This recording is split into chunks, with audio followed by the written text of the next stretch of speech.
صفحہ نمبر 200 ہی جاری ہے۔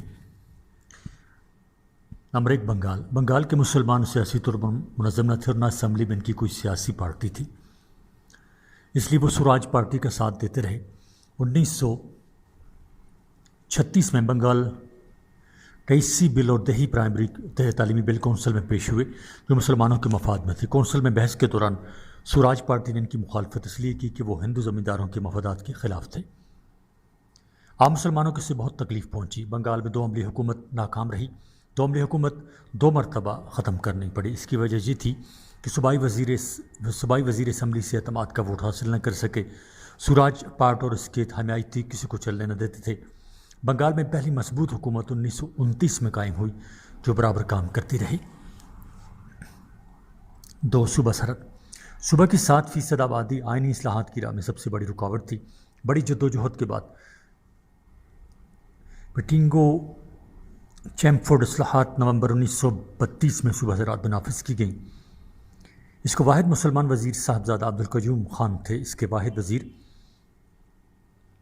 واحد مسلمان وزیر صاحبزادہ عبدالقیوم خان تھے جو صوبہ زراعت کے سر سید کہلاتے ہیں۔ 4 برس بعد گورنمنٹ آف انڈیا ایکٹ نے صوبے کو مکمل داخلی خود مختاری دے دی۔ اتنے تھوڑے وقت میں صاحبزادہ صاحب کے لیے کوئی بڑی کارگزاری دکھانا ممکن نہ تھا۔ صفحہ نمبر 201۔ نمبر 3 پنجاب واحد صوبہ تھا جہاں 2 عملی حکومت کامیاب رہی اور مسلمانوں کی بھلائی کے کام ہوئے۔ اس کا سہرا پنجاب کے ایک سپوت میاں فضل حسین کے سر ہے جو 1921 سے 1930 تک برابر برسر اقتدار رہے۔ پہلے وہ 1926 تک وزیر تعلیم رہے اور بعد میں وزارت مال کا قلمدان ان کے پاس رہا۔ انہوں نے 1923 میں یونینسٹ پارٹی قائم کی جو غیر فرقہ وارانہ سیاسی جماعت تھی، مگر اس میں مسلمانوں کی اکثریت تھی۔ اس کا مقصد صوبے میں پارلیمانی جمہوریت کا فروغ اور پسماندہ طبقوں اور دیہی علاقوں کو ترقی دینا اور ان کو خوشحال بنانا تھا۔ مسلمان زیادہ تر دیہاتوں میں رہتے تھے اور اکثریت میں ہونے کے باوجود بہت بدحال تھے، اس لیے میاں فضل حسین کی کوشش سے صرف 6 برس کے مختصر وقت میں ان کا تناسب 71 سے 76% ہو گیا۔ 2 عملی حکومت کی ناکامی کے اسباب۔ ایک مورخ کی رائے ہے کہ اگر ان سیاسی اصلاحات کو چند برس پہلے نافذ کر دیا جاتا ان کی کامیابی کے زیادہ امکانات تھے۔ سیاسی حالات کی کشیدگی اور اصلاحات کی داخلی کامیوں نے ان کی ناکامی کو یقینی بنا دیا۔ ناکامی کے چیدہ اسباب متعدد ہیں۔ نمبر 1 ناموافق حالات۔ گورنمنٹ آف انڈیا ایکٹ 1919 کا نفاذ ایسے حالات میں ہوا جو سیاسی بے چینی کے عروج کا زمانہ تھا اور ماحول حکومت مخالف جذبات سے بھرا ہوا تھا۔ عوام کو جنگ کے بعد کے کٹھن حالات کا سامنا تھا۔ رولٹ ایکٹ اور جلیاں والا باغ کے سانحہ نے ہندوؤں کے جذبات کو بری طرح بھڑکایا تھا۔ خلافت کے مسئلے نے مسلمانوں کو ہجانی کیفیت میں مبتلا کر دیا تھا۔ عدم تعاون کی تحریک زور و شور سے چل رہی تھی۔ اس ناسازگار فضا نے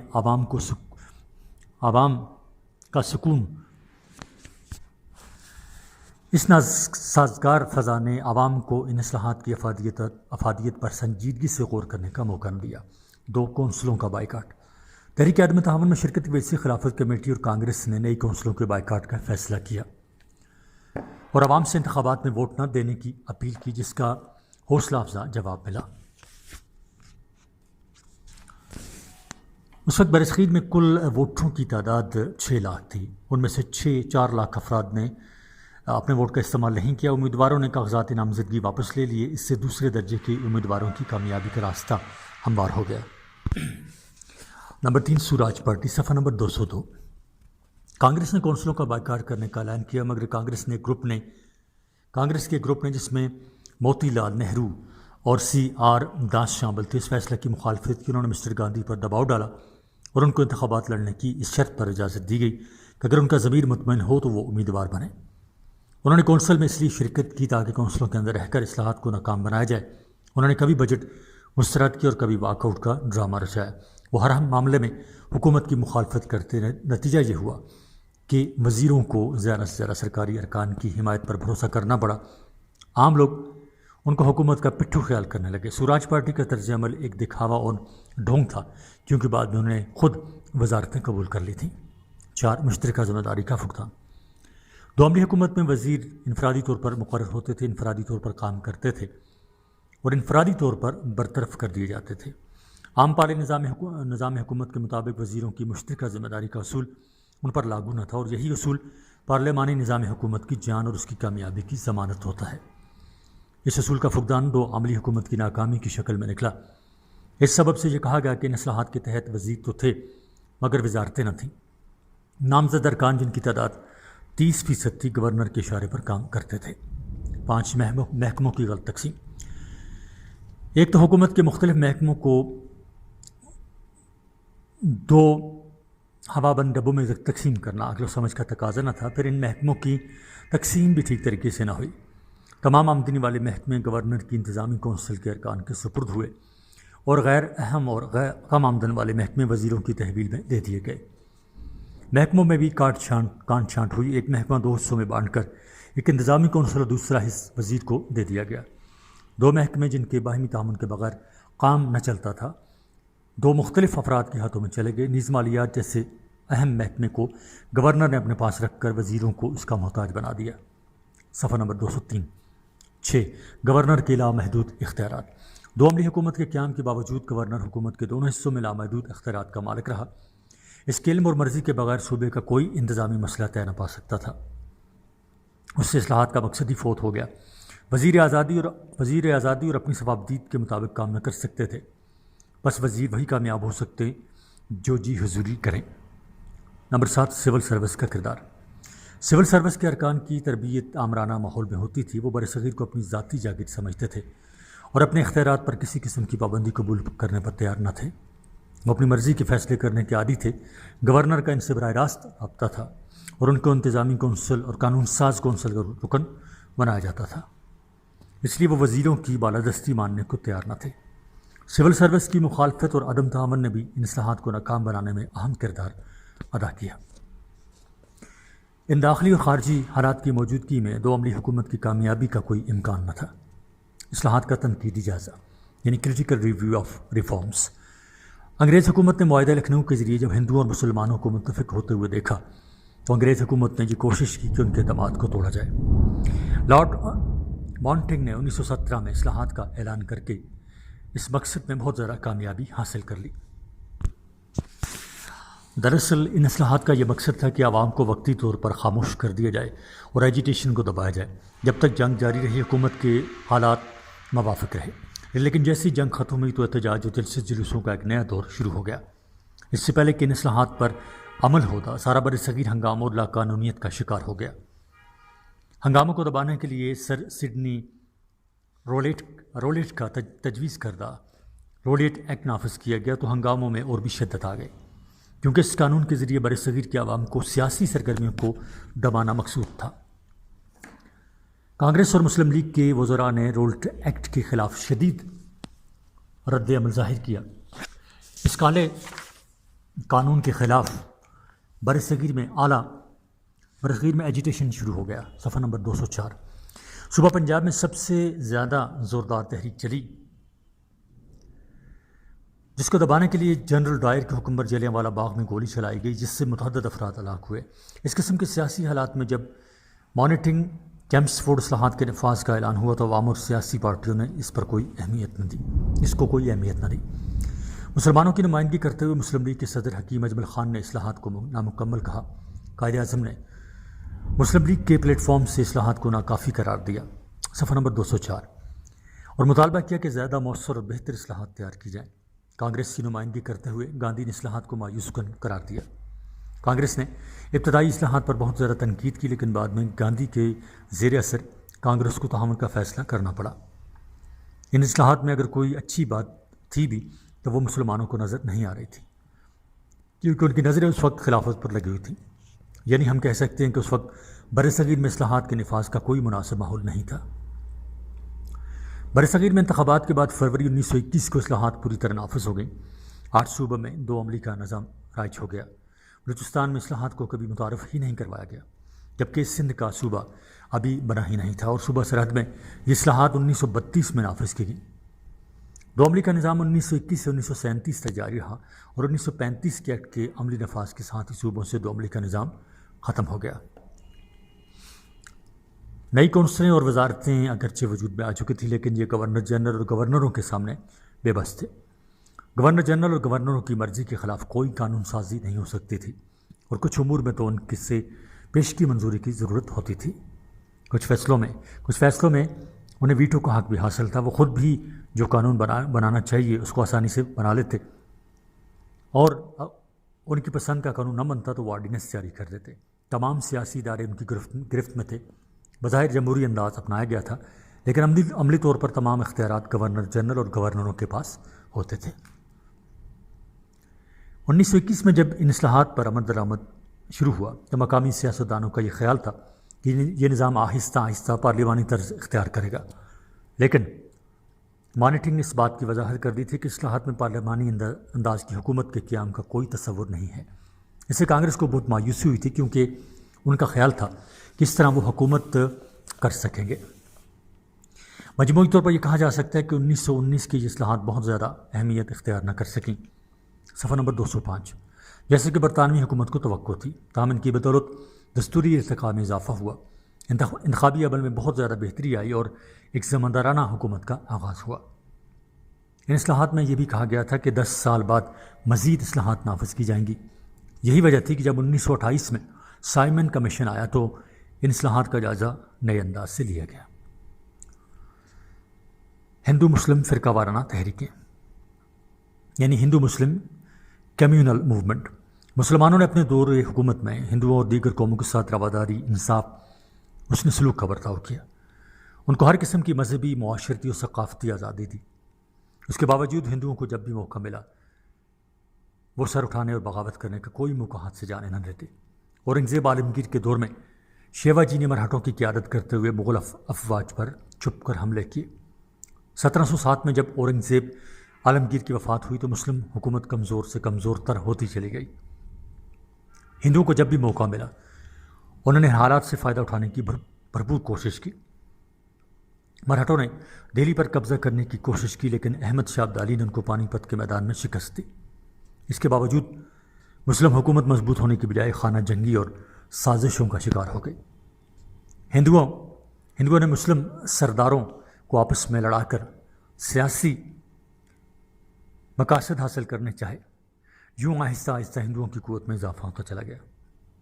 نواب سراج الدولہ اور سلطان ٹیپو کی شکست بھی دربار میں باثر ہندوؤں کی وجہ سے ہوئی۔ ہندوؤں نے انگریزوں کے ساتھ مل کر سازشیں جاری رکھیں اور آخرکار سارے برصغیر پر انگریزوں کا قبضہ ہو گیا۔ ہندو پہلے مسلمانوں کے غلام تھے، بعد میں وہ انگریزوں کے ماتحت آ گئے، لیکن ان حالات سے وہ مطمئن تھے۔ برطانیہ کی تجارتی کمپنی ایسٹ انڈیا نے تقریباً 100 سال تک برصغیر کو لوٹا اور ہندو اور مسلمانوں کو استحصال کا شکار بنایا۔ لیکن اس کے باوجود ہندو قوم مسلمانوں کے ساتھ آزادی کی خاطر نہ لڑی۔ 1857 کی جنگ آزادی میں بھی ہندوؤں نے انگریزوں کے ساتھ سازشیں کی، جبکہ چند ہندو رہنماؤں نے مسلمانوں کا ساتھ بھی دیا۔ لیکن جنگ آزادی کے بعد انہوں نے انگریزوں کو اس بات کی یقین دہانی کرائی کہ اس جنگ میں وہ شریک نہیں تھے۔ صفحہ نمبر 206۔ مسلمان صدیوں تک برصغیر میں ہے، لیکن انہوں نے اپنا الگ تشخص قائم رکھا، جبکہ تاریخ اس بات کی شاہد ہے کہ برصغیر میں باہر سے آنے والے حملہ آور ہمیشہ ہندو رنگ میں رنگ گئے۔ صفحہ نمبر 206۔ لیکن جب مسلمان یہاں آئے تو انہوں نے نہ تو ہندو مت کا اثر قبول کیا اور نہ اپنے آپ کو ہندوستانی قوم کا حصہ بنایا۔ صدیوں اکٹھا رہنے کے باوجود مسلمان اپنے رسم و رواج، ثقافت، زبان اور مذہب کے اعتبار سے الگ تھلگ نظر آتے رہے۔ ہندوؤں نے عیسائیوں، پارسیوں اور دیگر مذاہب کو تو برداشت کیا، لیکن مسلمانوں کے ساتھ ان کا رویہ ہمیشہ جارحانہ رہا، اور جب انگریزوں نے برصغیر پر قبضہ کیا تو ہندوؤں نے ان کا پورا ساتھ دیا۔ ہندو اور مسلمان دو حریفوں اور الگ اقوام کی حیثیت سے 19ویں صدی کے دوسرے نصف میں ایک دوسرے کے سامنے رہے۔ مسلمانوں کی اردو زبان اور ثقافت کو ہندوؤں نے ہمیشہ نقصان پہنچانے کی کوشش کی۔ وہ اردو کی جگہ ہندی کو رائج کرنے کے لیے ہمیشہ کوشاں رہے۔ انہوں نے مسلمانوں کے لیے نامساعد حالات پیدا کیے اور فرقہ وارانہ فسادات منظم انداز میں کروائے۔ ہندوؤں نے مسلمانوں کے خلاف بہت تحریکیں شروع کی. یہ تحریکیں مختلف مقاصد کے لیے شروع کی گئی تھیں. ہندوؤں نے مسلمانوں کے خلاف اپنی تحریک کا آغاز اردو ہندی تنازع سے کیا. اس مسئلہ کی وجہ سے دونوں اقوام میں فاصلہ بڑھتا چلا گیا. ہندوؤں کا یہ خیال تھا کہ اردو مسلمانوں کی زبان ہے، یہ ان کی نمائندہ جماعت ہے. ہندو قوم نے انگریزوں کو اس بات پر اکسایا کہ وہ اردو کی جگہ ہندی کو رائج کر دیں. ہندوؤں کی سازشوں سے بچنے کے لیے مسلمانوں نے بھی دفاعی پالیسیاں اختیار کیں اور دونوں قومیں اپنے طور پر منظم ہونے لگیں. لیکن ہندوؤں نے مسلمانوں کے خلاف کئی تحریکیں شروع کی. ان میں سے چند اہم مندرجہ ذیل ہیں.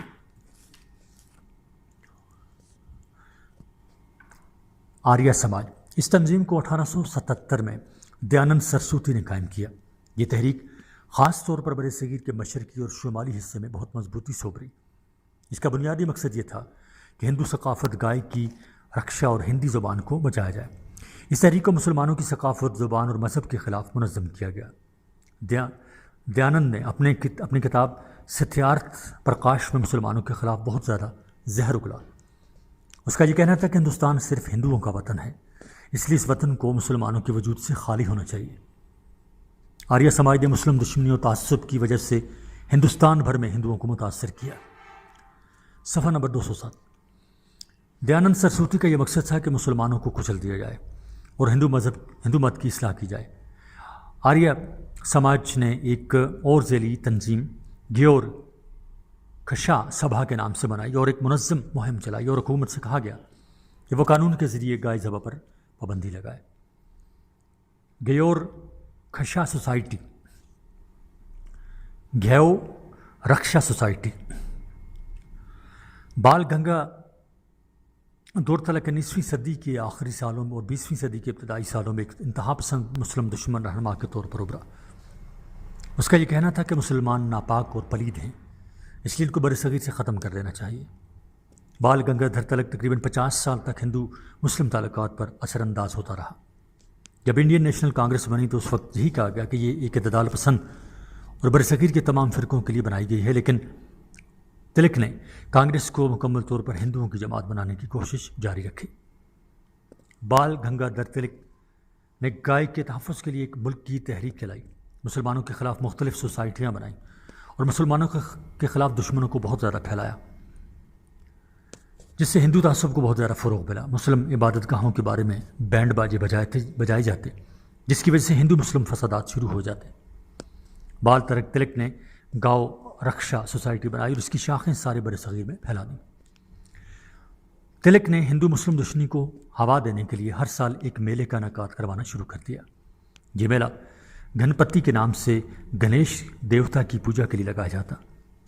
اس میں ہندوؤں کو جنگ و جدل کی تربیت دی جاتی، ہندوؤں کے اندر مسلمانوں کے خلاف جذبات پیدا کی جاتی. ہر سال جب میلہ ختم ہوتا تو جذباتی ہندو مسلم آبادیوں پر حملہ کرتے اور اس طرح ہندو مسلم فسادات دور دور تک پھیل جاتے. جب تک فسادات میں تھوڑی کمی ہوتی اس وقت تک دوبارہ میلہ لگ جاتا. اس طرح فسادات پھر سے شروع ہو جاتے. بال تلک مسلمان بادشاہوں اور فوجی بہادروں کو غاصب، ظالم، حملہ آور اور ڈاکو کہتا اور ہندوؤں کو ہیرو کہا جاتا. اس نے سیوا جی کو ہندوؤں کا سب سے بڑا ہیرو قرار دیا کیونکہ اس نے اورنگزیب عالمگیر کی فوج پر چھپ کر حملے کیے تھے. بنگال میں مسلمانوں کے خلاف زہر پھیلانے میں بنکم چندر چیٹ جی نے اہم کردار ادا کیا. اس نے اپنے ناول کے ذریعے مسلمانوں کے قتل عام کی دعوت دی. بندے ماترم کو اپنا قومی ترانہ بنایا. تلک اور بنکم چندرا چیٹ جی جیسے انتہا پسند ہندو رہنماؤں نے مسلمانوں کے خلاف ہندوؤں کو بہت زیادہ اکسایا. جب مسلم رہنماؤں نے صفحہ نمبر 208 جب مسلم رہنماؤں نے حالات دیکھے تو انہوں نے مسلم قوم کی بقا کی ہر ممکن کوشش کی.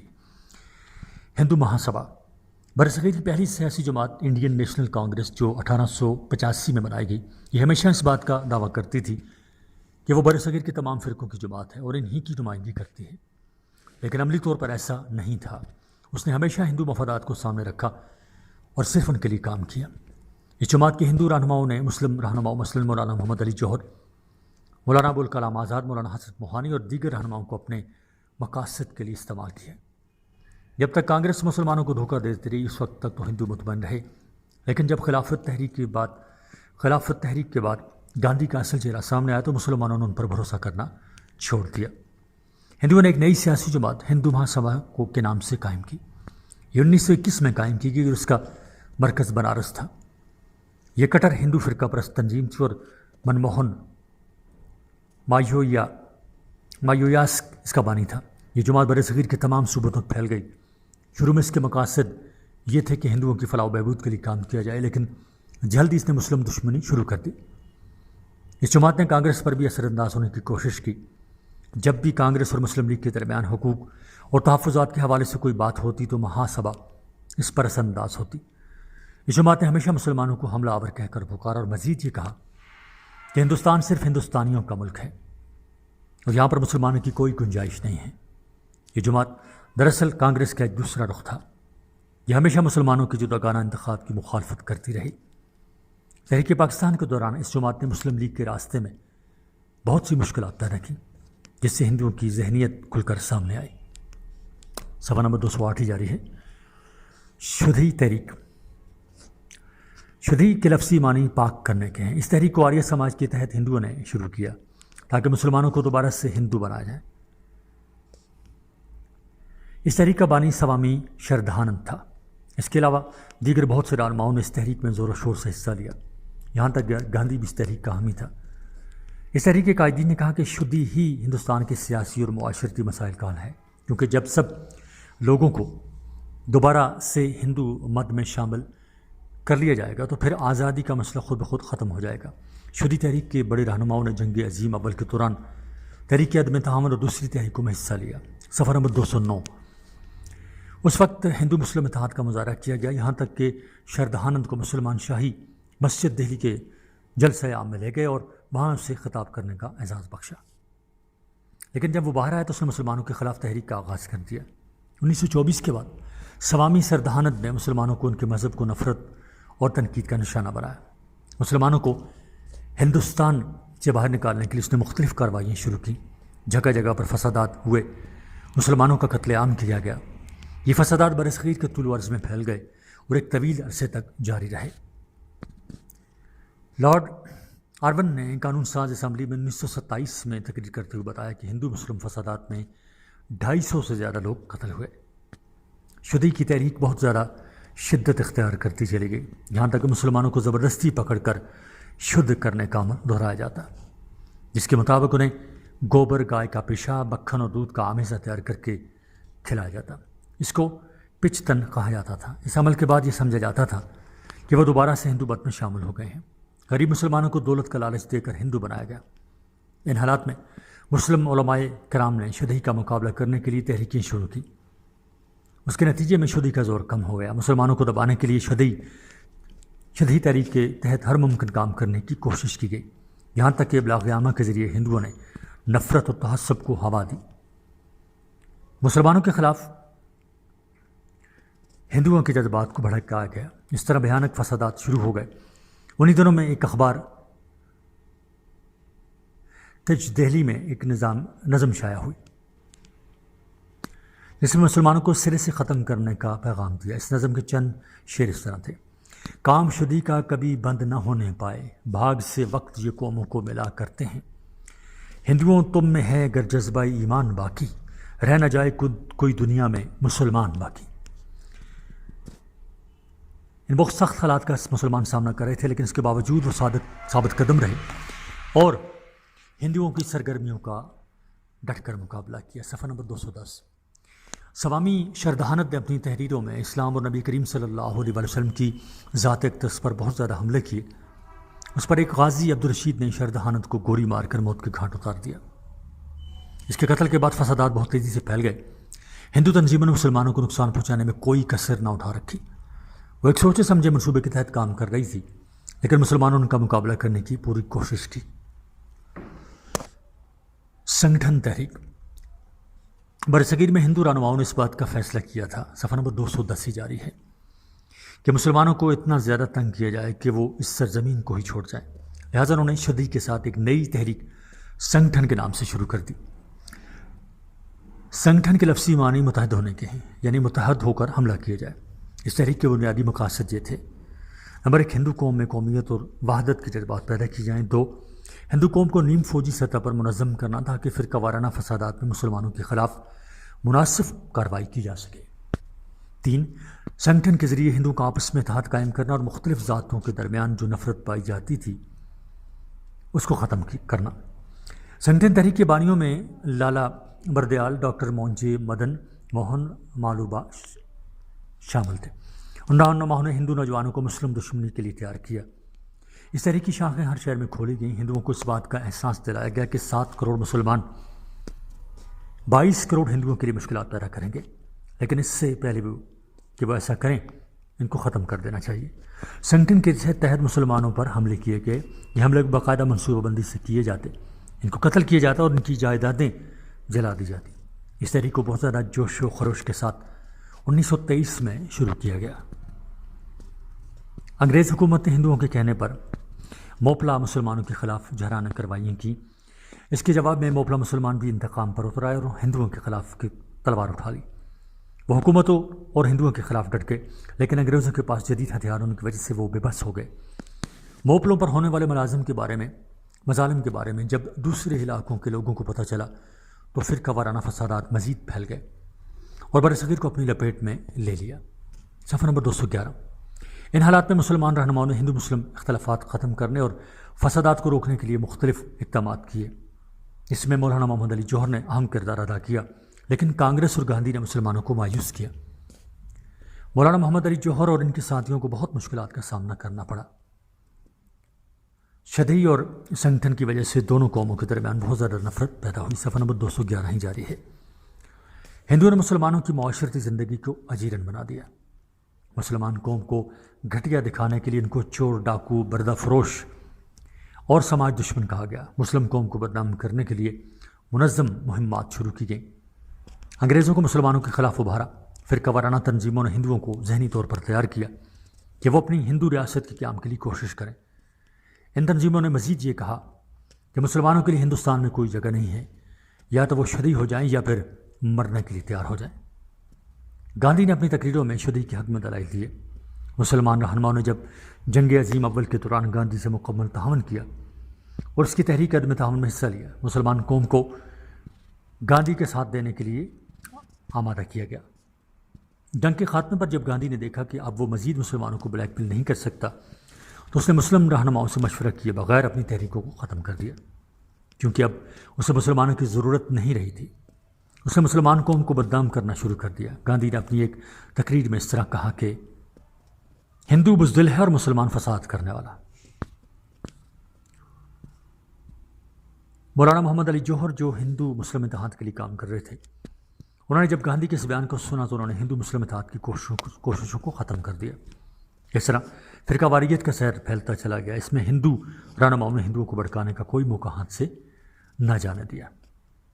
مسلم تنظیمیں یعنی مسلم موومنٹس یا مسلم تحریکیں، جب ہندوؤں کی فرقہ وارانہ تنظیموں نے مسلمانوں کے خلاف زہر اگلنا شروع کر دیا تو ایسے میں مسلمانوں نے بھی اپنے تحفظ کے لیے کچھ تحریکیں شروع کی. مسلمانوں نے تبلیغ کے نام سے ایک تحریک شروع کی.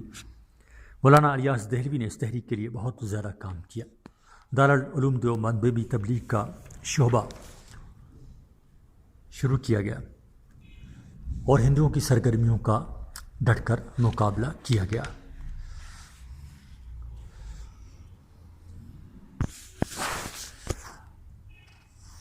عزیز طلبہ، یہ آڈیو ریکارڈنگ آپ کے لیے ہیومینیٹیرین ڈیولپمنٹ آرگنائزیشن ایبٹ آباد کی طرف سے کی گئی. ہیومینیٹیرین ڈیولپمنٹ آرگنائزیشن ایبٹ آباد 2011 سے اپنی مدد آپ کے تحت صحت، تعلیم اور معاشی خود مختاری کے شعبوں میں بہتری کے لیے کوشاں ہے. ادارہ نے نہ صرف خیبر پختونخوا بلکہ ملک بھر کے نابینا طلباء کی تعلیمی مشکلات اور رکاوٹوں کو دور کرنے کے لیے ایف اے تا M A M S C کی نصابی کتب اور کورسز، جن میں علامہ اقبال اوپن یونیورسٹی کے کورسز بھی شامل ہیں، کو آڈیو ریکارڈنگ میں منتقل کرنے کا اہتمام کیا ہے تاکہ نابینا طلباء اعلیٰ تعلیم تک رسائی حاصل کر کے ملک و قوم کی ترقی اور خوشحالی میں اپنا بھرپور کردار ادا کر سکیں. یہ تمام ریکارڈنگز ادارہ کی ویب سائٹ کے ذریعے نابینا طلباء کو بالکل مفت فراہم کی جا رہی ہیں.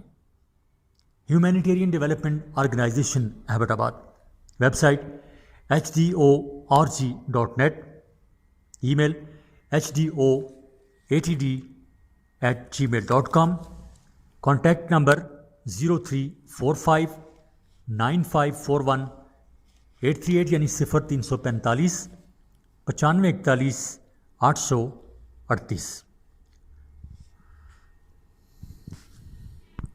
اب ہمیں جی صفحہ نمبر 210 پر لیے، لیکن یہ صفحہ وہی ریپیٹ ہو گیا ہے، سنگٹن تحریک والا پچھلا ہی صفحہ 211 صفحے پر بھی ریپیٹیشن ہے، یعنی 211 صفحہ جو ہے اس پر تھوڑی ہے، لیکن 210 صفحہ جو ہے وہ ریپیٹڈ ہے، یعنی اس کو دوبارہ دہرا دیا گیا ان چیزوں کو جو پیچھے ہیں مس پرنٹنگ کی وجہ سے۔ تو ہم چلتے ہیں صفحہ نمبر 211 پر۔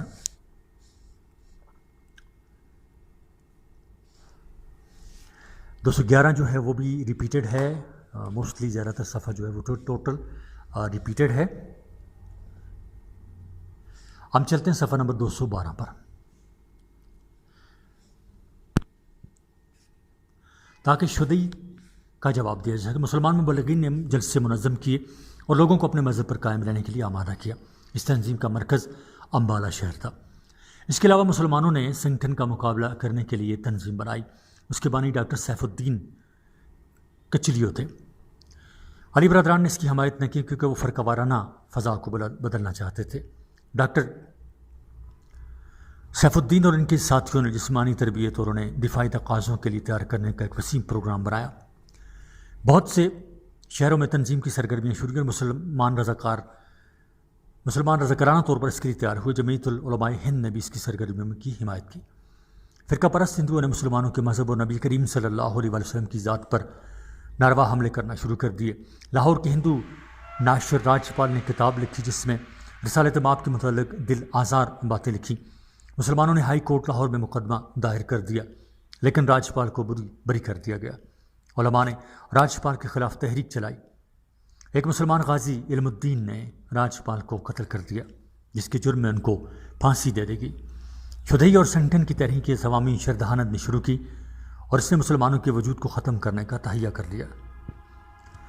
مسلمانوں نے تحریک خلافت کے دوران اسے دہلی کی مسجد میں تقریر کرنے کا موقع دیا، لیکن اس نے جواب میں مسلمانوں کے خلاف تحریکی شروع کر دی اور نبی کریم صلی اللہ علیہ وسلم کی شان میں گستاخی کی۔ غازی عبدالرشید نے شردہانت کو ہلاک کر دیا اور خود پھانسی چڑھ گیا۔ ہندوؤں کی فرقہ وارانہ تنظیموں کی وجہ سے مسلمانوں میں نئی سوچ پیدا ہوئی۔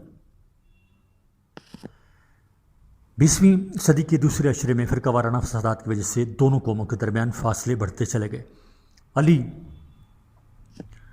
برادران اور دوسرے رہنماؤں نے کی کوششوں میں بھی کوئی کمی نہ آئی،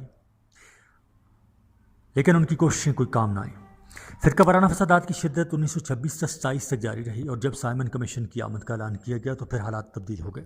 دونوں قومیں اپنے سیاسی مقاصد کے حصول کے لیے جدوجہد کرنے لگیں۔ سائمن کمیشن کی ناکامی کے بعد نہرو رپورٹ میں مسلمانوں کے خلاف زہر اگلا گیا۔ اس کے جواب میں قائد اعظم نے 14 نکات اور علامہ اقبال نے خطبہ اعلی بات دیا۔ اس کے بعد مسلمانوں نے اپنی سمت کا تعین کر لیا اور انہوں نے ہندو اور انگریزوں کی مخالفت کے باوجود اپنے لیے الگ وطن حاصل کیا۔ صفحہ نمبر 213 باب نمبر 5، مسلمانوں کے سیاسی پلیٹ فارم کا ظہور، یعنی the emergence of Muslim political plate form. Muslim league کا عروج، یعنی revival of the Muslim league. جب تحریک خلافت ختم ہو گئی تو مسلمان بہت مایوس تھے۔ عالمی سطح پر بھی مسلمانوں میں بے چینی پائی جاتی تھی۔ ترکی کے بہت سے علاقوں کو چھین لیا گیا اور اس کے کئی حصوں کو اتحادیوں میں تقسیم کر دیا گیا۔ برصغیر کے مسلمانوں نے ترکی کی خلافت کے لیے جو تحریک شروع کی تھی وہ اپنے مقاصد میں ناکام ہو چکی تھی۔ گاندھی کی طرف سے جب تحریکوں کو ختم کرنے کا اعلان کیا گیا تو مسلمان رہنما اور کارکنوں میں بھی مایوسی پیدا ہوئی، کیونکہ مسلمان گزشتہ کئی سالوں سے کانگریس سے تعاون کرتے چلے آ رہے تھے تاکہ انگریز حکومت پر دباؤ بڑھایا جا سکے اور اپنے مطالبات منوائے جائیں۔ لیکن ان حالات میں مسلمان کئی دھڑوں میں بٹ گئے، مثلاً خلافت کمیٹی، نیشنلسٹ مسلمان، کانگریسی مسلمان، انجمن اسرار، خدائی خدمتگار، جمعیت العلماء ہند وغیرہ۔ جب تک برصغیر میں تحریک خلافت اور کانگریس تحریکوں میں ہم آہنگی قائم رہی اس وقت تک ہندو مسلم اتحاد بھی قائم رہا، لیکن جب گاندھی نے تحریک خلافت کے رہنماؤں سے مشورہ کیے بغیر اپنی تحریکوں کو ختم کرنے کا اعلان کر دیا تو یہ اتحاد پھوٹ گیا۔ صفحہ نمبر 214، 1922 سے برصغیر میں فرقہ وارانہ فسادات کا ایک طویل سلسلہ شروع ہو گیا۔ ملتان میں ہندوؤں نے محرم کے جلوس پر حملہ کر کے فسادات کا آغاز کیا۔ متعصب اور مسلم دشمن لیڈروں نے ہندوؤں کے دلوں میں نفرت کی آگ بھڑکا دی۔ ان کو سنگٹن اور شدی جیسی تنظیموں کے تحت باقاعدہ طور پر منظم کیا تاکہ مسلمانوں کو نقصان پہنچایا جائے۔ برصغیر میں دونوں اقوام میں دشمنی اس حد تک بڑھ گئی کہ وزیر برائے امور ہند نے دارالعلوم میں یہ بیان دیا کہ اگر انگریز حکومت آج ہندوستان چھوڑ دینے کا فیصلہ کرے تو ہندو اور مسلمانوں کے درمیان جنگ شروع ہو جائے گی۔ 1919 کے انڈین ایکٹ کے تحت یہ طے پایا تھا کہ 10 سال گزرنے کے بعد برطانوی حکومت ایک کمیشن ترتیب دے گی جو ہندوستان میں مزید اصلاحات کے بارے میں رپورٹ تیار کرے گا۔ چنانچہ 1924 میں حکومت برطانیہ نے برصغیر کے مختلف رہنماؤں اور سیاسی جماعتوں پر زور ڈالنا شروع کر دیا کہ نئی اصلاحات کے لیے کام کا آغاز کیا جائے۔ نئی تجاویز دینے کے لیے حکومت نے ایک کمیٹی بنا دی تاکہ 1919 تک ایکٹ کی ان دفعات کو ختم کر دیا جائے جو مقامی لوگوں کو پسند نہیں، اور ان کے بجائے نئی دفعات کو شامل کیا جائے۔ اس کمیٹی میں سر الیگزینڈر محمد علی جناح، سر تیج بہادر مہاراجہ برادران، sir Muhammad Shafi, sir Henry Smith, sir Arthur Froom, doctor sir P S Sivaswami شامل تھے۔ کمیٹی کے ارکان نے 1919 کے ایکٹ کی مختلف دفعات پر تبادلہ خیال کیا اور یہ کہا گیا کہ اس ایکٹ کو سرے سے ختم کر دیا جائے اور اس کی جگہ قابل جمہوری ایکٹ نافذ کیا جائے۔ جب تحریک خلافت اپنے عروج پر تھی اس وقت مسلم لیگ پس منظر میں چلی گئی تھی۔ برصغیر کی عوام نے اپنی ساری توجہ ترکی کے سیاسی مسائل پر مبذول کی ہوئی تھی۔ یہی وجہ تھی کہ ستمبر 1920 میں مسلم لیگ کے سالانہ اجلاس کے بعد اس جماعت کی سرگرمیاں رک سی گئی تھیں۔ تعطل کی یہ فضا 1924 تک مسلسل جاری رہی۔ جب 1924 میں تحریک خلافت کا خاتمہ ہوا تو نئے سیاسی حالات کے پیش نظر مسلمان رہنماؤں نے آل انڈیا مسلم لیگ کو نئے سرے سے منظم کرنے کی ضرورت پر زور دیا۔ قائد اعظم جو تحریک خلافت میں شامل نہیں ہوئے تھے، جب انہوں نے یہ دیکھا کہ مسلمانوں کے ذہن سے ترکی کا مسئلہ ختم ہو گیا تو انہوں نے مئی 1924 کو لاہور میں مسلم لیگ کا اجلاس بلا لیا تاکہ نئے حالات کا سامنا کرنے کے لیے مسلمانوں کے لیے نئی پالیسیاں بنائی جائیں۔ قائد اعظم ہندو مسلم اتحاد کے حامی تھے اور اس بات کو محسوس کرتے تھے کہ برصغیر کے مسائل کا حل اتحاد میں ہے۔ انہوں نے ہندو مسلم اتحاد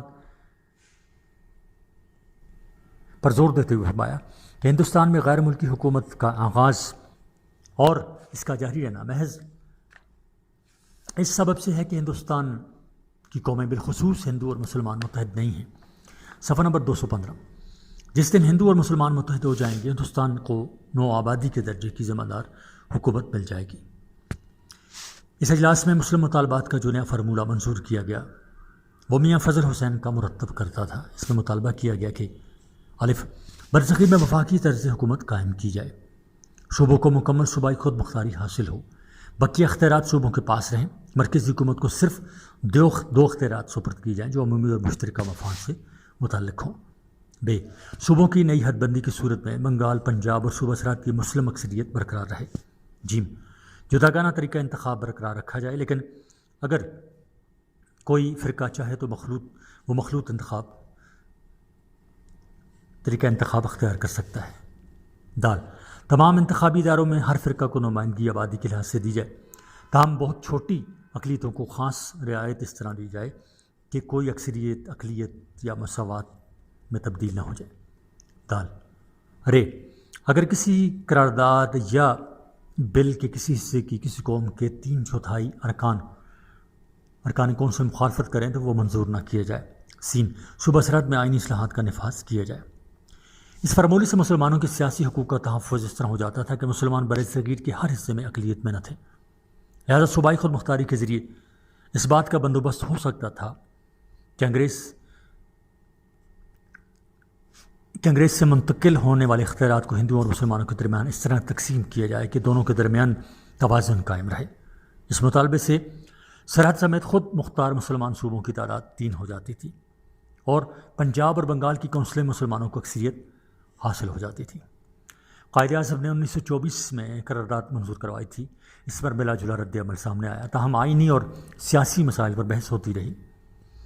اسی طرح 1926 میں دہلی کے اجلاس میں قائد اعظم نے کہا کہ ہمیں اس بات پر کی امید رکھنی چاہیے کہ ہندو مسلم اتحاد کے ذریعے ہندوستان کے سیاسی مسائل کو حل کیا جا سکتا ہے۔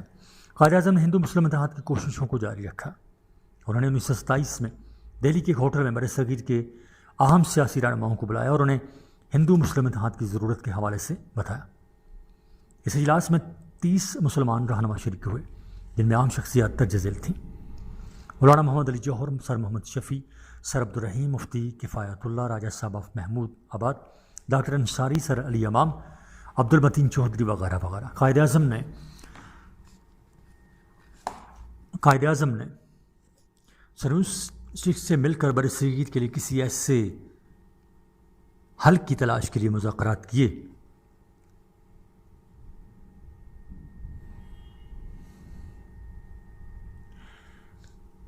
جو دونوں قوموں کو قابل قبول ہوں۔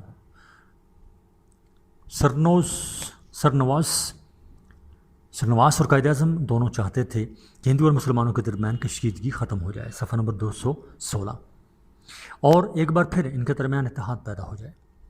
سرسری نواس اور پنڈت موتی لال نہرو کے ساتھ قائد اعظم کے مذاکرات کافی حوصلہ افزا تھے۔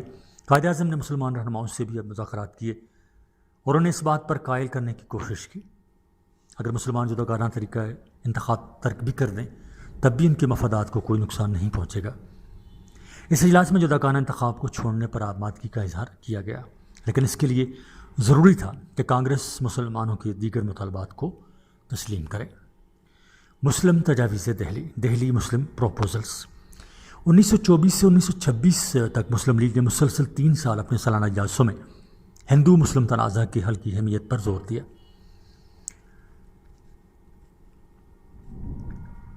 مگر کانگریس نے کوئی توجہ نہ دی۔ جداگانہ انتخاب ہندوؤں کے سیاسی مفادات کے خلاف تھے، اس لیے وہ اس کی مخالفت کرتے رہے تھے۔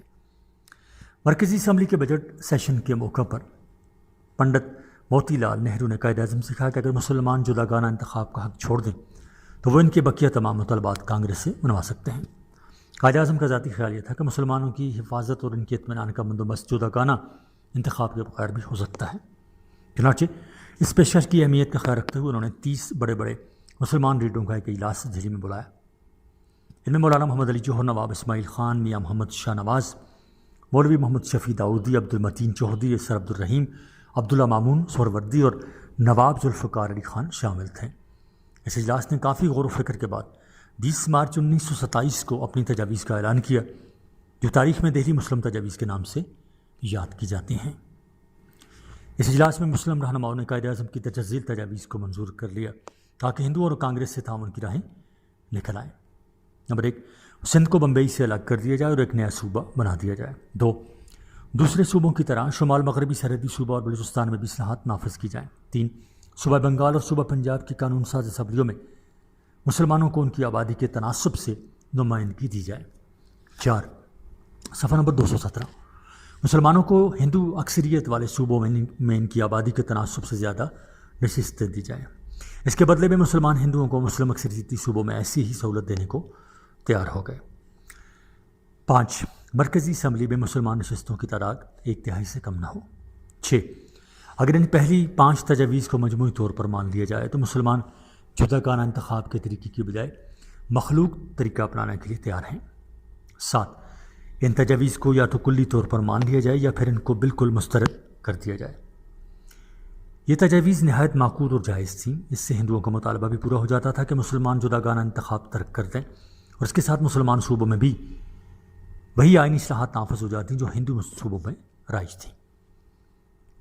مولانا محمد علی جوہر نے دعویٰ کیا کہ مخلوط انتخاب کی تجویز صرف انہوں نے مسلمانوں سے منظور کرائی۔ مسلمانوں کا ان تجاویز پر متفق ہونا محمد علی جناح کی بڑی کامیابی تھی۔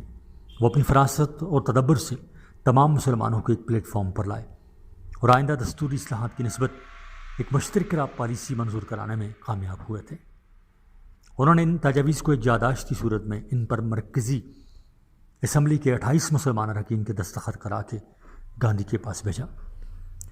ان تجاویز کی وضاحت کرتے ہوئے ایک اخباری بیان میں انہوں نے فرمایا کہ مسلمان ان تجاویز کو جب ہی قبول کریں گے اگر پہلے ہندو ان کو مان لیں گے۔ ہماری پیشکش کی ساری شرطیں ایک دوسرے سے ملی ہوئی ہیں، ان کو مجموعی حیثیت سے قبول یا مسترد کرنا ہوگا۔ تجاویزی دہلی نے ہندوؤں کو پریشان کر دیا. ان کو خیال تک نہ تھا کہ مسلمان حق کے جداگانہ انتخاب چھوڑ دیں گے. چالاک ہندوؤں نے فوراً اس کے غلط پروپیگنڈے شروع کر دیے. ہندوستان ٹائمز نے لکھا کہ مسلمان مخلوط انتخاب کو سندھ کی علیحدگی اور صوبہ سرحد میں اصلاحات کے نفاذ سے کیوں وابستہ کرتے ہیں. ان کا خیال ہے کہ کم سے کم بات مان کر زیادہ سے زیادہ نفع کمایا جائے. تجاویزی دہلی کو اشاعت کے 3 دن بعد مرکزی اسمبلی کے ہندو ارکان نے مندرجہ ذیل تجاویز پیش کی. نمبر 1، جداگانہ انتخاب کو ہر جگہ اور ہر سطح سے ختم کر دیا جائے اور مخلوط طریقہ اختیار کیا جائے. 2، ہر جگہ نشستوں کا تعین آبادی کے لحاظ سے کیا جائے. 3، تمام فرقوں کو آئینی حدود میں رہتے ہوئے مذہبی آزادی دی جائے. صفحہ نمبر 218. 4، تاحال صوبوں کی نئی حد بندیوں کا مسئلہ اسی طرح رہنے دیا جائے. ان جوابی تجاویز سے ظاہر ہوتا تھا کہ ہندوؤں اور مسلمانوں کی سوچ میں کوئی بنیادی تبدیلی نہیں آئی ہے. بہرحال کانگریسی لیڈروں نے تجاویز دہلی کو سراہا اور 15 مئی 1927 کو کانگریس کمیٹی نے ان کو مکمل طور پر مان لیا. لیکن کانگریس نے اپنے سالانہ اجلاس سے مدراس میں گاندھی کے اشارے پر اس کی آخری منظوری دینے کے لیے بجائے اس کو آل پارٹیز کانفرنس میں پیش کرنے کا فیصلہ کیا. نہرو رپورٹ میں ان تجاویز کو بالکل نظر انداز کر دیا گیا. قائد اعظم نے بھی 1943 میں کہا کہ دہلی مسلم تجاویز کو ختم کرنے کی ذمہ داری گاندھی جی پر عائد ہوتی ہے. پنجاب کے مسلمانوں کا ایک طبقہ جس میں علامہ محمد اقبال، میاں فضل حسین شامل تھے اور جس کی قیادت میاں محمد شفیع کر رہے تھے، طرز انتخاب کے سوال کو مسلمانوں کی زندگی اور موت کا سوال سمجھتا تھا. وہ دہلی کانفرنس میں شریک تھے. وہاں انہوں نے اس کے بارے میں کچھ نہ کہا، لیکن لاہور آ کر انہوں نے اس کی مخالفت شروع کر دی. میاں محمد شفیع نے کہا کہ محمد علی جناح اپنی انفرادی حیثیت سے مخلوط انتخاب پر راضی ہوئے اور مسلمانوں کی اکثریت کی مخالفت کے باوجود اس پر عمل کرنے کا فرض سنبھالا. پنجاب صوبائی مسلم لیگ نے بھی تجاویز دہلی کو قبول کرنے سے انکار کر دیا اور اعلان کیا کہ وہ جداگانہ انتخاب کو کسی صورت میں نہیں چھوڑیں گے. ان سب کا موقف یہ تھا کہ مخلوط انتخاب سے مسلمانوں کے نمائندے بھیجے جا سکتے ہیں بنا کر کہ مسلمانوں کے لیے ہندوؤں سے زیادہ خطرناک ثابت ہوں گے. اس لیے ان کا موقف یہ تھا کہ مخلوط انتخاب کے ذریعے مسلمانوں کے نمائندے بنا کر بھیج سکتی ہے جو مسلمانوں کے لیے ہندوؤں سے زیادہ خطرناک ثابت ہوں گے. اس لیے مسلمان نمائندے بنا کر بھیج سکتی ہے. اس لیے مسلمان نمائندوں کا انتخاب صرف مسلمانوں کے ووٹوں سے ہونا چاہیے. تمام مسلمانوں نے اس موقف کی حمایت کی. سوال پر مسلم لیگ 2 حصوں میں تقسیم ہوئے اور دسمبر 1927 میں اس کے کلکتہ اور لاہور میں الگ الگ اجلاس ہوئے. ان میں سے ایک شفیع لیگ اور دوسری جناح لیگ کہلائی. ان کو لاہور لیگ اور کلکتہ لیگ کے ناموں پر سے بھی پکارا گیا. ان مخالفتوں کے باوجود قائد اعظم نے ہندوؤں کو ایک بار پھر اتحاد کی دعوت دی، لیکن ان کی خواہش کو ٹھکرا دیا گیا.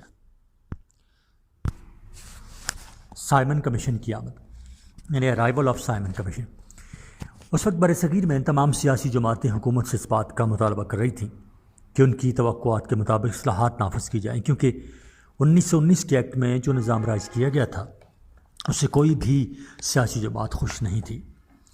اور ویسے بھی مائٹنگ چیمسفورڈ 1919 کی اصلاحات میں اس بات کا وعدہ کیا گیا تھا کہ 10 سال کے بعد دوبارہ دستوری اور سیاسی امور کا جائزہ لیا جائے گا اور ہندوستان میں ایک نیا آئین نافذ کیا جائے گا. مسلم لیگ اور کانگریس اکثر و بیشتر نئی اصلاحات کا مطالبہ حکومت سے کرتی رہیں. جب سیاسی جماعتوں کا دباؤ بہت زیادہ بڑھا تو لارڈ ارون نے مقررہ مدت سے پہلے یہ کمیشن کے تقرر کا اعلان کیا. صفحہ نمبر 219 سے جاری ہے کہ یہ کمیشن تاکہ سیاسی عدم اطمینان میں کسی حد تک کمی ہو. 8 نومبر 1927 کو کمیشن کے قیام کا اعلان کیا گیا اور کہا گیا کہ یہ کمیشن برصغیر کی اہم سیاسی جماعتوں شخصیات سے مذاکرات کرے گا اور اپنی سفارشات تیار کرے گا. اس کمیشن کا سربراہ ایک مشہور قانون دان سر جان سائمن تھا. اس حوالے سے اس کمیشن کو سائمن کمیشن کہا جاتا ہے. اس کمیشن کے کل ممبران کی تعداد 7 تھی، جن میں سے 2 دارالعمرہ اور 5 دارالعلوم کے ارکان تھے. سربراہ سمیت اس کمیشن کے تمام ممبران انگریز تھے. کوئی بھی ہندوستانی اس میں شامل نہیں تھا. جب لارڈ اردن نے سائمن کمیشن کے تقرر کا اعلان کیا تو برصغیر کے سیاسی حلقوں نے کسی قسم کی گرمجوشی نہ دکھائی، کیونکہ اس میں کوئی بھی ہندوستانی شامل نہیں تھا. قائد اعظم نے اس کمیشن کے خلاف سیاسی جماعتوں اور رہنماؤں کو ساتھ ملایا. اور اس کے خلاف ایک مہم چلائی کہ اس کمیشن سے تعاون نہ کیا جائے کیونکہ اس میں کوئی بھی ہندوستانی شامل نہیں تھا۔ کانگریس نے بھی اس کمیشن کے بائیکاٹ کا فیصلہ کیا۔ ہندوستانی عوام کو بھی اس بات سے آگاہ کیا گیا کہ چونکہ اس کمیشن میں کوئی بھی ہندوستانی نہیں ہے اس لیے اس کمیشن سے تعاون نہیں کیا جائے گا۔ لارڈ برکن ہیڈ وزیر برائے امور ہند نے اس حوالے سے ہندوستانی سیاستدانوں کے اعتراضات کا جواب دیا اور کہا کہ کمیشن کو ایک عدالت کا درجہ حاصل ہے اور اس کے تمام ارکان ماہرین قانون اور غیر جانبدار ہیں۔ وہ آئینی مسائل کو حل کرنے کی صلاحیت رکھتے ہیں، اس لیے ہندوستانی سیاسی جماعتوں کو کمیشن کا بائیکاٹ کرنے کے بجائے مکمل تعاون کرنا چاہیے۔ اس نے اپنی تقریر میں مزید کہا کہ ہندوستان کے سیاسی رہنماؤں میں اتنی صلاحیت نہیں ہے کہ وہ کسی مسئلے پر متفق ہو سکیں۔ قائد اعظم نے لارڈ برکن ہیڈ کے اس بیان کے خلاف سخت رد عمل ظاہر کیا اور کہا کہ اگر برطانوی حکومت کو یہ محسوس ہو رہا ہے کہ ہندوستان کے مختلف اقوام کے رہنما کسی بات پر متفق نہیں ہو سکتے تو پھر یہاں کے لوگوں کو جمہوری حکومت دینے کے بارے میں رپورٹ پیش کرنے کے لیے سائمن کمیشن کو بھیجنے کی کیا ضرورت تھی۔ لہذا سائمن کمیشن کے بائیکاٹ کا فیصلہ برقرار رہا۔ یہ کمیشن فروری 1928 میں ہندوستان پہنچا۔ جب 3 فروری کو یہ کمیشن بمبئی پہنچا تو کمیشن کے خلاف ہر جگہ مظاہرے کیے گئے، عوام نے جلوس نکالے اور گو سائمن گو کے نعرے لگائے۔ کمیشن کا استقبال کالی جھنڈیوں سے کیا گیا۔ صفحہ نمبر 220۔ یہ کمیشن دوبارہ 11 اکتوبر 1929 میں ہندوستان آیا اور 13 مارچ 1930 کو واپس گیا۔ جب اس کمیشن کا پہلا دورہ تھا اس وقت بھی اس کے خلاف بہت مظاہرے ہوئے تھے اور جب یہ کمیشن دوسرے دورے پر آیا تب بھی یہی حال تھا۔ کانگریس نے مظاہروں کو منظم کیا اور انگریز حکومت کے خلاف لوگوں کو منظم کیا۔ قائد اعظم نے بھی سائمن کمیشن کے بائیکاٹ کی مہم میں حصہ لیا۔ مسلم لیگ تجاویز دہلی کی وجہ سے پہلے ہی 2 گروہ میں بٹ چکی تھی۔ جب سائمن کمیشن آیا تو جنا لیگ نے اس کا بائیکاٹ کیا، لیکن سر محمد شفیع کی قیادت میں لاہور مسلم لیگ نے اعلان کیا کہ وہ کمیشن سے مذاکرات کرے گی۔ سائمن کمیشن سے جنا لیگ اور کانگریس نے کوئی مذاکرات نہ کیے، لیکن مسلم لیگ شفیع گروپ نے اس کمیشن سے مذاکرات کیے اور انہیں مسلمانوں کے خدشات سے آگاہ کیا۔ لیکن کمیشن کو یہ بتایا گیا کہ برصغیر کے مسلمان ایک الگ قوم ہیں، اس لیے وہ چاہتے ہیں کہ ہندوؤں کے غلبہ سے محفوظ رہیں۔ پنجابی ہندوؤں کے ایک وفد نے کمیشن سے مطالبہ کیا کہ اگر فرقہ وارانہ نمائندگی کو قائم رکھا جائے تو ہم مزید اصلاحات کے مخالف ہیں، بلکہ یہ چاہتے ہیں کہ موجودہ اصلاحات کو بھی واپس لے لیا جائے اور صوبے پر انگریز گورنر کا مکمل راج قائم کر دیا جائے۔ اس قسم کا مشورہ ہندوؤں نے کسی ہندو اکثریتی صوبے کے بارے میں نہیں دیا۔ اس سے مسلمانوں کے خلاف ہندوؤں کے دلی جذبات کا اظہار ہوتا ہے۔